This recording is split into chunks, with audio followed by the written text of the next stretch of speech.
Okay, welcome everyone. Good afternoon to you all.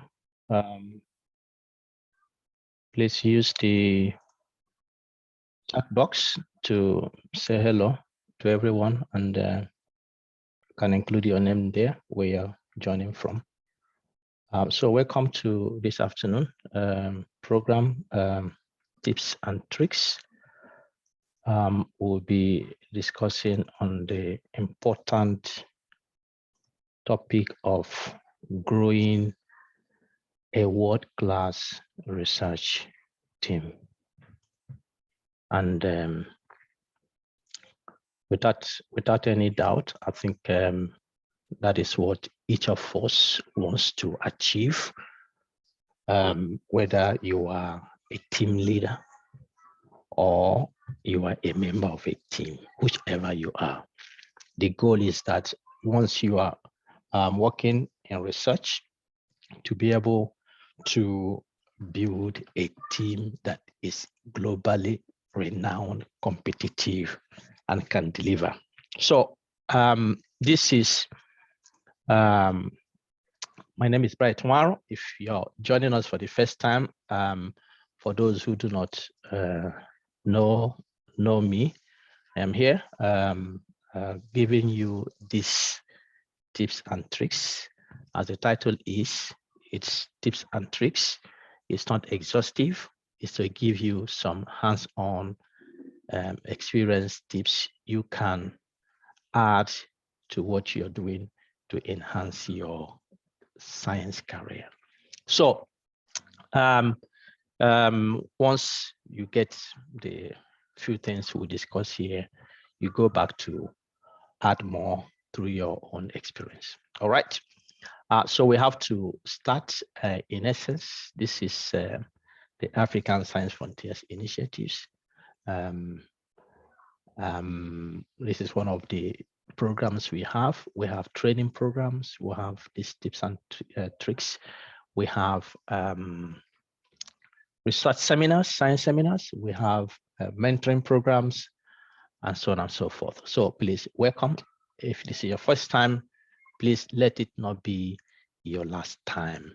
Join us, for we have quite a lot of things I think we can do together as researchers, as scientists within the African continent. Okay, I will start in essence. And what I would like to do is I will launch a poll. I will launch a poll, so it will come on your screen. So when it comes, please answer it quickly so that we can see what is happening and what you're doing with regards to the issue of research team. So I will launch it now, and please answer those questions.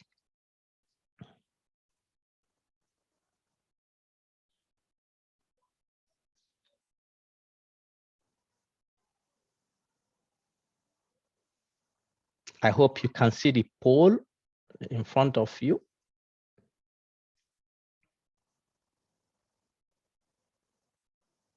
Okay, now I see people are voting.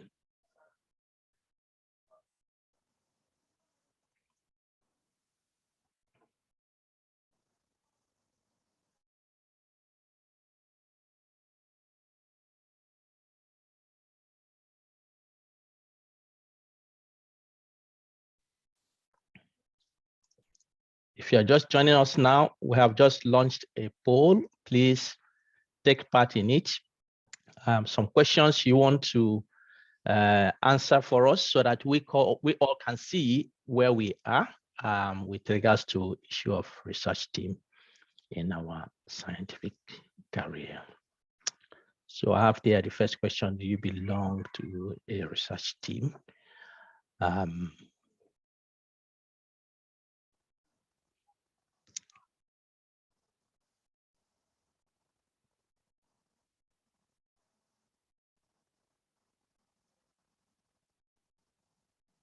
Yeah, please. There's still more people who have not voted. I am waiting for you. I am waiting for you. Not everyone has voted. Please vote before I close it. Closing it in the next 20 seconds.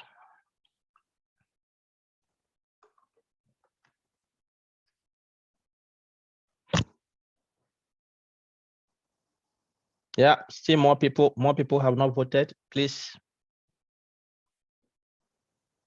You have 10 seconds more.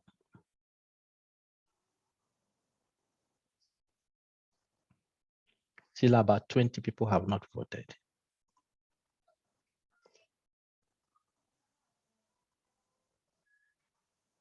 If you are joining now, we have a poll.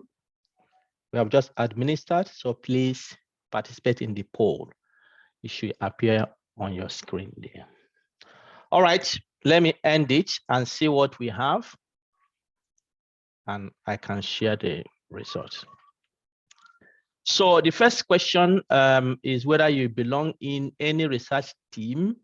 33% of people said no. Okay, 33% of people said no, they do not belong. And whether you are a member of a team or you are the team leader, 22% of you are team leaders, while the rest, no, 46 members of a team, while 32% do not belong in any team at all. All right. How many persons in your research team? The most is 5 to 7 persons. Okay, 5 to 7 persons. And there are teams that are as large as more than 10 people. Okay, and finally, do you like your team? Yeah, majority of people say yes. 4% said nope, and 6% said they are not sure. That is interesting. That is interesting. Of course, yes, the world is not a fair place, as they say, but we'll keep on pushing. All right. Yeah. So what I will do now, I will send you out to breakout sessions. Now I will send you out, and the question in front of you is what you will be answering. Okay.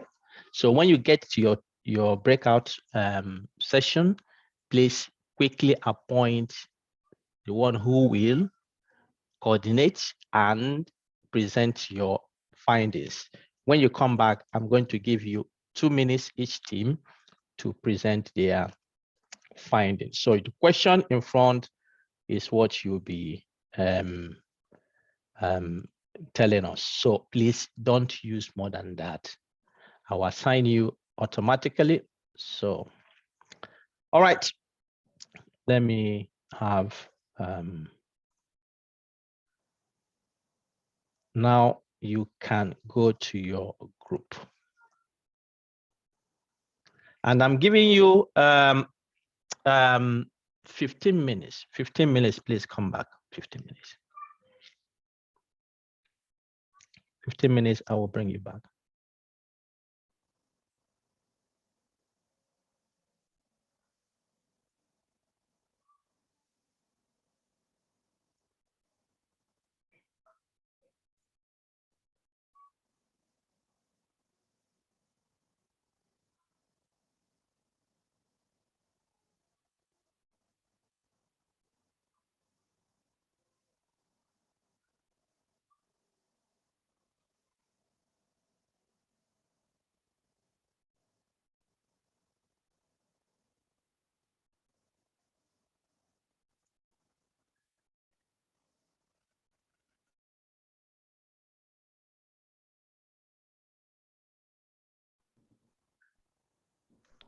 Welcome back from your groups. I think everybody should be here now. So group 1, who is presenting for group 1, please let me see your hand and then I'll open up. Group 1, who is presenting?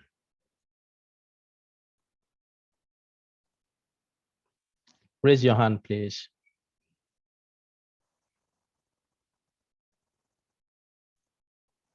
Group 1? Okay, nobody from group 1. Group 2, who is representing? Just raise your hand. I will appoint you. Wait, are you for group 2 or? Wait till you can unmute yourself, please. Thank you very much, sir. In group 2, we talk about the number one, we want to talk about the possible advantages of a research team. One is mentorship. We have 2, collaborations. We have 3, diversification of research ideas. Then we have financial and intellectual support. It gives access to more publications. We have opportunities of wider coverage, then access to grants, then there's also capacity building.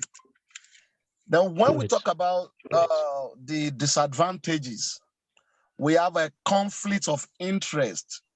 So for example, in terms of authorship disagreements, there's also a problem in terms of decision making. Then we have a lot of bottlenecks when the team sometimes are too large. There's a lot of bottleneck. Then we have inability of the group to meet up with deadlines. We have unmet deadline. When you give idea assignment to people, some will not meet up with the deadline. Then we have another one. We have improper utilization of grant money.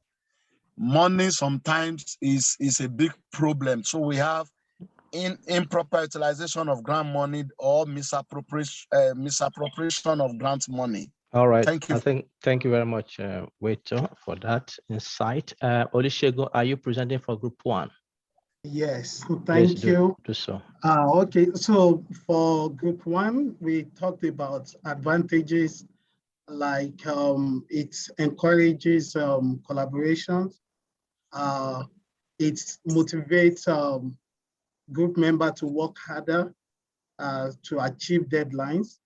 It encourages multidisciplinary research. It also encourages cross-pollination of ideas.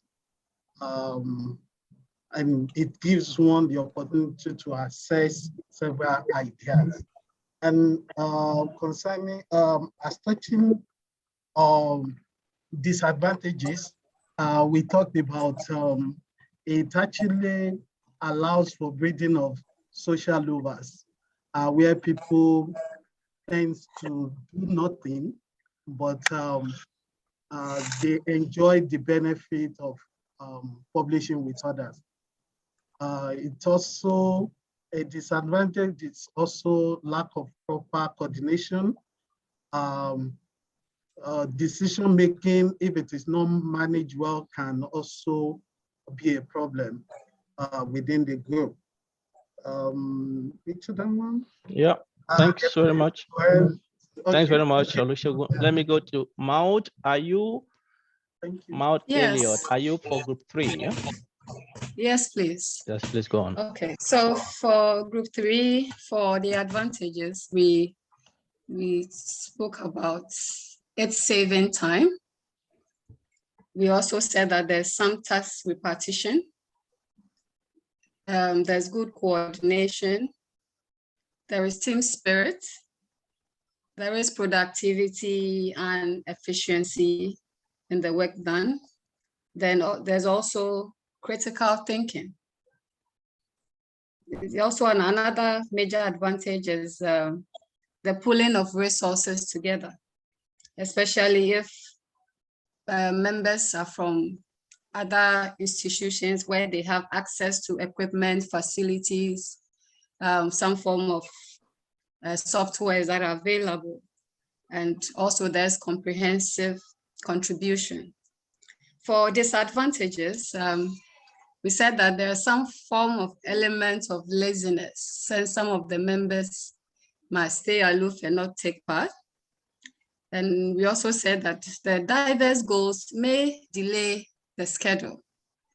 Though we have a lot of members who are resourced, people coming in with diverse ideas may delay the schedule that is at hand. And some of the disagreements may also stall the progress of the research team. And we also identified that personalities that do not gel would interfere with the progress of the team. Thank you very much. Thank you very much. Mark Fabe, are you for Group 4? Are you presenter for group 4? Fabe Abimbola?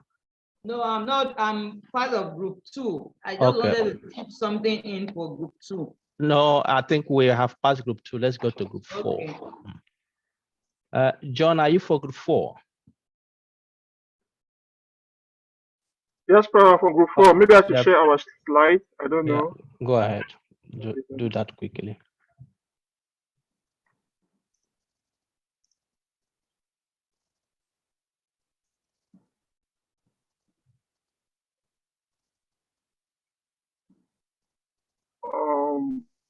Are you getting the slide, please? Yeah, we have it.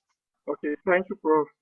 To add to what the others just said, we thought that for the advantages, there is synergetic effort, and then there is this aspect of multidisciplinarity, where there will be collective and a better outcome. And then we also thought that usually for a team, there are people who are maybe new members who may want to learn, and then we ensure that they grasp, because practical are better than theory, and they will grasp the research process very fast. And then there's also the idea of sharing resources and even ideas. And then there's a wider range of opportunities for all members. And then also at times there's a shortening of the project time because many hands do a lighter job. But again, we know that if there are many people at times, there are various ideas or conflicts of interest, and this may result to delays as the other members stated. And then at times there is this laxity in deliverables. Maybe people do it intentionally or unintentionally. Then there is the issue of personal preferences. At times, it does override global effort. Then there is also the aspect of collateral damage, where we thought that maybe if a team is blacklisted, it may affect other members who were part of that team. Then we mentioned the issue of non-cooperation, where some members are just there, they don't want to cooperate, but they are quick to resist every opportunity that they have. And then again, because members want to benefit from the works of others, they're just there for the sake of being in a group. So thank you.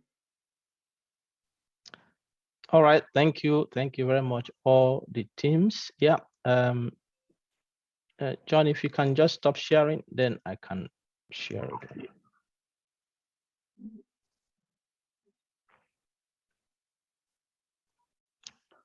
All right, I think that was fantastic within the short time. And usually there is always a saying that anything that has advantage has disadvantage within the human sphere. That is true. We can always see the downside of whatever we do. Now, the issue we are discussing is research team. And it's very important to really understand why we even need research in the first place before you talk about the team. Our ultimate mandate, we have an ultimate mandate as scientists.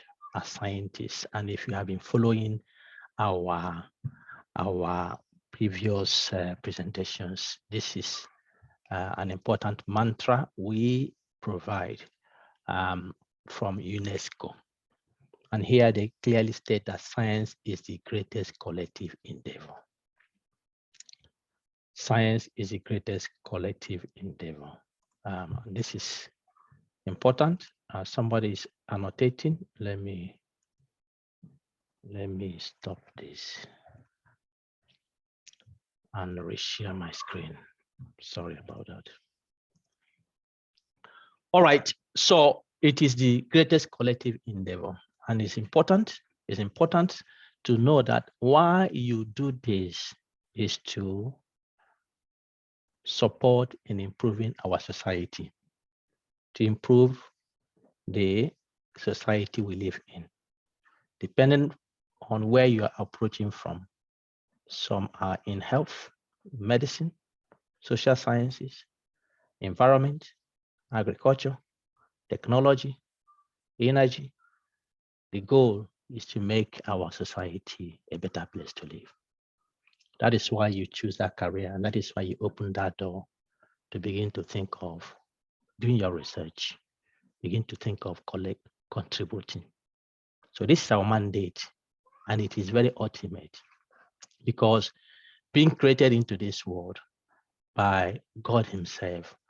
He gave us abilities to find solutions to what we should do to have comfort from an environment. And so that is what we should do. So science must respond to societal needs and global challenges. And the current issues we face, whether you call it war, whether you call it the pandemics, they all are indications of the challenges we have and our right to respond. Okay. All right. So that is important to have that as the first thing we should note.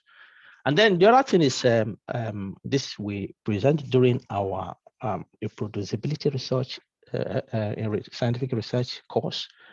Robert Merton in 1942 presented some ethos of scientific research. And one of those items is we form a community. It's communality. We form a community of individuals with shared ability, shared vision to achieve our goal of making our society a better place. So individualism is antithesis of science. Individualism does not go hand in hand with science because you can't do it on your own. So building a team becomes a mandatory aspect of what we do. All right. So what is a research team in essence? What is a research team? Here is defined as a group of individuals who may be from the same discipline or from the same subject or from different disciplines who have come together to work on a topic or research project. Okay. So each member may have its specific role and expertise that he or she brings to the table to make the team to be successful. That is one thing we have to know. Okay. The other thing we have to know, coming from a few slides I just shared, our ultimate mandate is that we work together to make the world a better place. So if I go to Cameroon and I'm working on a particular subject, let's say vaccination for particular infectious disease there, mind you, somebody in Colombia may be doing the same thing. Okay. Somebody in the Philippines may be doing the same thing. And so there are teams on particular topics scattered all over the world. And together we form a constellation of teams around the world working. And so the goal here is not competition. The goal here is collaboration, where we can all be in our different areas, in our different settings, forming a group of people coming together to address questions that are important. And so we do it while other people are doing it in different places. And in that sense, we become a team of teams. We become a team of teams. In many places in a team, you have different actors who are playing their role.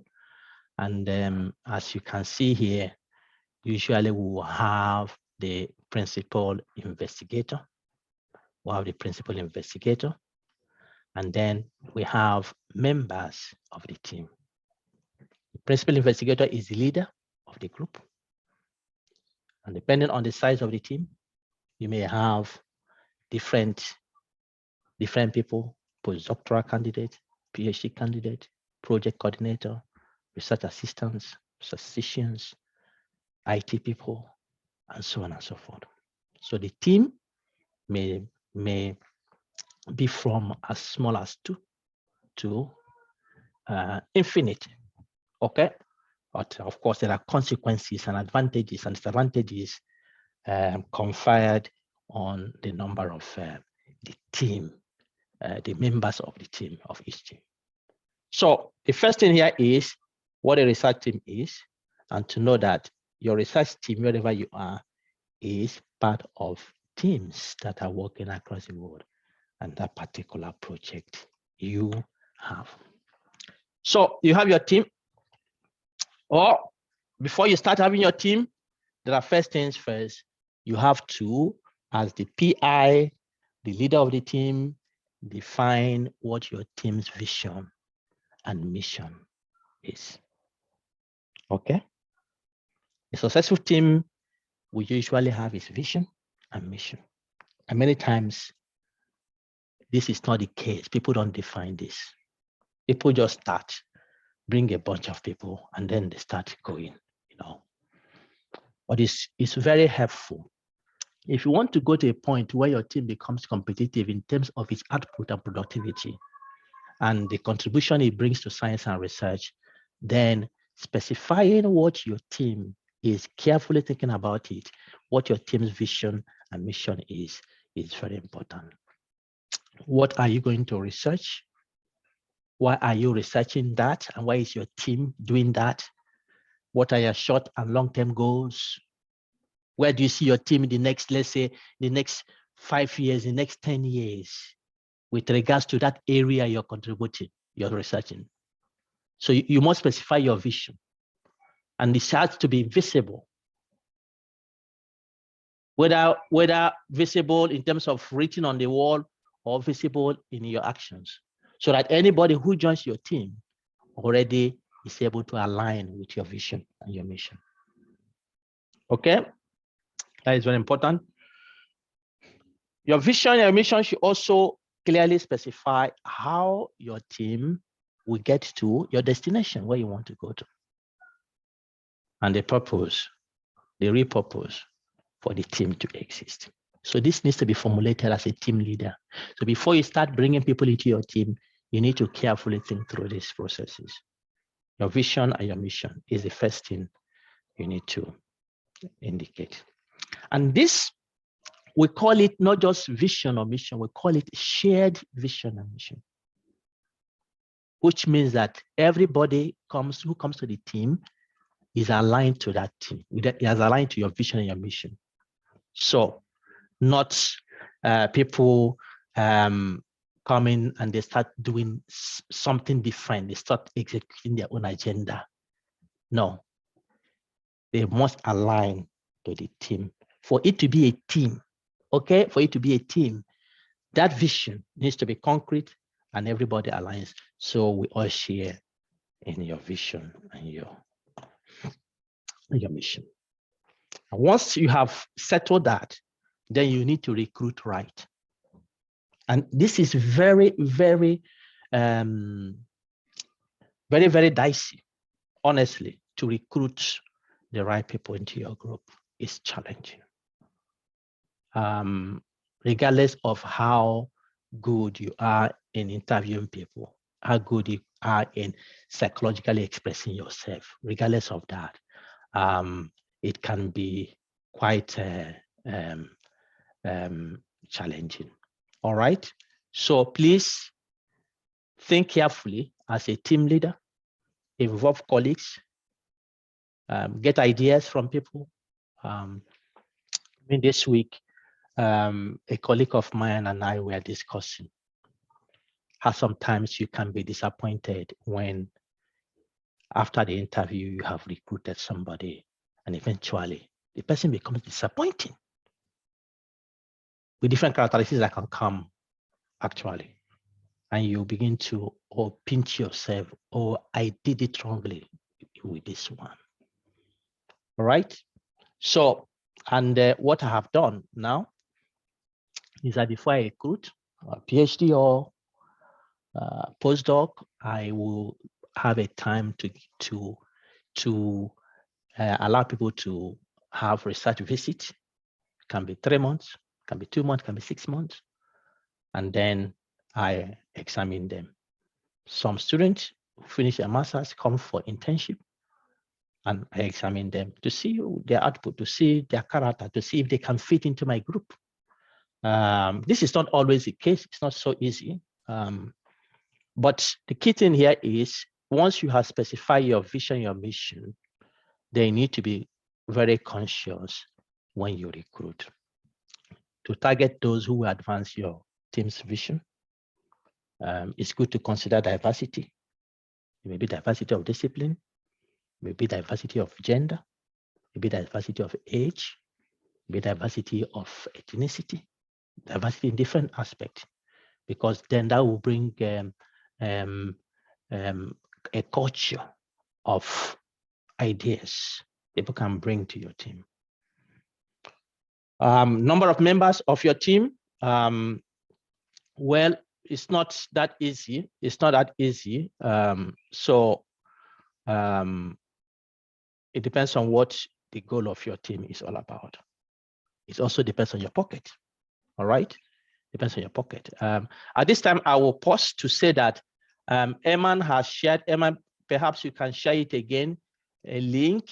If you want to get, please listen to this carefully. If you want to get the slides of this presentation today, take that link, go there and put your information. Don't put your email on the chat box because many of those is difficult to get them out. When Eman put the link there, she has put it before. So please pick it up, go there, fill your information, and then we'll collect it and send back to you. Please don't put your emails on the chat box to receive your slides.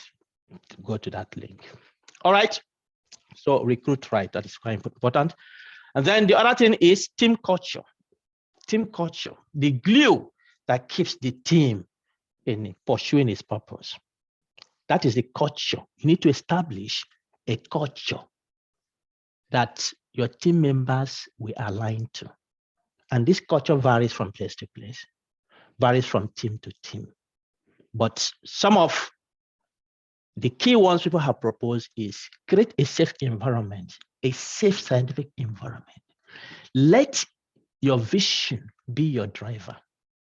Let your vision be your driver, because you have people who have different characteristics and can actually become disadvantageous to the team. So create an environment that is safe, scientifically safe, behaviorally safe, culturally safe. People can live healthily to execute their task. Let that be a culture that brings people to belong. Let people belong in that environment. People should be able to express themselves. Okay? Create a culture of trust. Create a culture that people will know that you want to be successful and they can align with your success.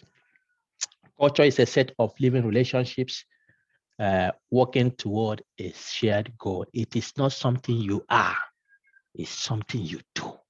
It's something people bring and they do in the team. It's not necessarily something they are before they come. It's something you create for the purpose of achieving your vision and your mission. All right, so once your culture is established, then you need to grow. You need to grow. A book published by a guy called Paul Gustafson and Stewart Life called A Team of Leaders. He specified different stages. There are 5 core stages teams grow. And so you need to grow right. You need to grow right. Sometimes ambitions really make people to get it wrong, but you need to grow right. So there are stages the team go through. Of course, the pre-stage, that is before the team is formed. And then you have the forming stage, you have the storming stage, you have the norming stage, you have the performing stage, you have the adjoining stage, and this move from independence to call it interdependence. Interdependence.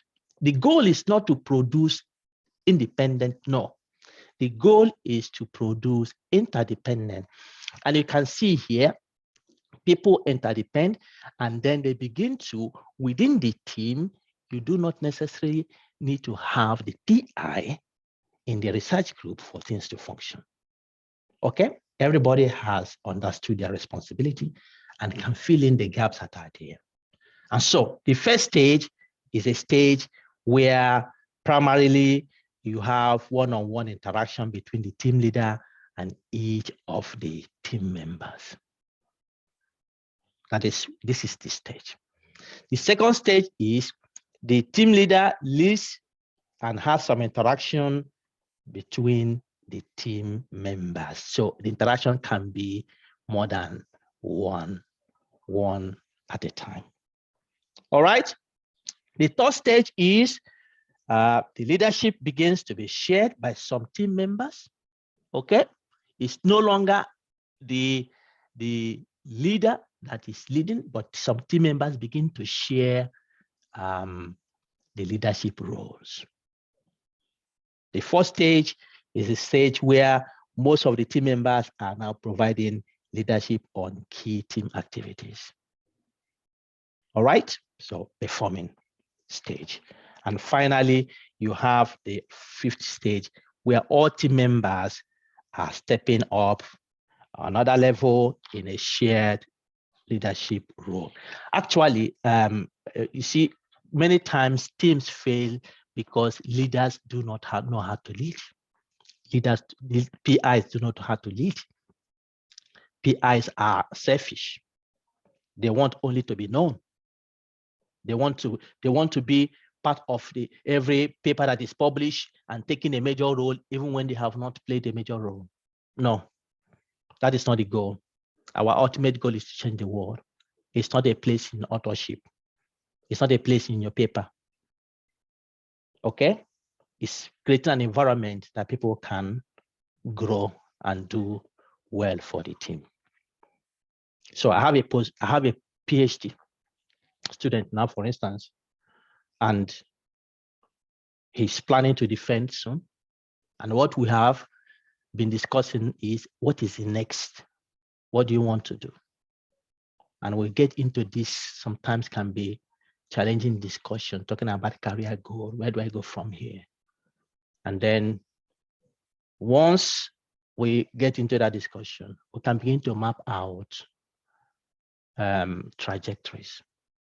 And you as a team leader, you have supervised this person and you know how this person has grown, the vacuums this person can fill. And if you want to keep the person, if you want to send the person out to go and get more diversity in knowledge and come back, it's very important to grow in the right way as a team. All right. The final thing I want to talk about for you to go and brainstorm is the concept of the ideal team player. The concept of the ideal team player. This is Patrick Lencioni, and this is a common theory he proposed in the team, and speaking to the team leader for you to watch out how your team is composed, who are the players in your team. And they said there can be different kinds of people who are in the team. There can be humble people. They are humble, but they are not hungry and they are not smart. So, oh yes, sir. They are humble, they are not hungry, they are not smart. So these people will contribute less to achieving your vision. There are hungry people who are not humble, they are not smart. Okay? These are also not team players. All right? Of course, people can grow. Each of these people can grow. They are hungry and they can easily make mistakes. They are there. Yeah, I can do that. Yeah, of course. Yes, we can do that. But they are not humble. Before you know it, they can take you out. They are the politicians. They are politicians of the game. All right. And you have the smart people who can speak, who are charming, very charming. So the hungry people call it the bulldozers, the charmers, the smart, the humble, the pawn. Each of them, if they play their role in this way, they will add little to the group. to the team, they will disintegrate the team. And if you have a connection of these two, just two of these, is you're also deficient. Okay, two of this, you're also deficient. Two of this, also deficient. The ideal, every team would like to have somebody who has this, is humble, is hungry, is smart. Okay, if you are not like that as a PI, it's difficult to find out and to make your team members to grow to become that. So this is ideal. This is not easy. This is not easy. It's not easy, you know, but that is where we all aim to grow. You can check out for this book, The ID Team Player, and check it out and look at it. But for each group, you already begin to align that, yes, you have faced this around you. And the ID Team Player is the one who expresses this different aspect, and that is where we want to be. All right. Okay, that is the last distance, and our time is gone. Let me quickly introduce what we have. Our continuation of our seminar series on Sunday. Please, if you have not registered, Eman has put the link there. Register, and let's see on Sunday at 5 p.m. GMT and continue this conversation. And we'll be looking at the contribution of archaeology in Africa's development, looking at the issue of our heritage as a people, knowledge appropriation, and the role science and technology are playing. Please join us as we discuss that. And of course, this, we have announced this. We have, I think, about 7 days to go now. If you have not applied to the course, Systematic Reviews and Meta-Analysis, please do so. We are presenting this during the last week of July. All right, and finally, this is the discussion, the talk of the town. Please join us. We'll be celebrating the 2nd anniversary of ASFI on the 31st of July. More information will be coming soon. I just want to let you know and to invite you to prepare for this event that will be coming up. All right. So our next seminars, our next tips and tricks will be coming up on, let me check quickly. Will be coming up on the 22nd of July. So we'll see you there in almost a month's time. All right, thank you for today. We are 1 minute over. Except somebody has a quick note to make, I can allow 2 notes before we go. Just raise your hand and then I will recognize you.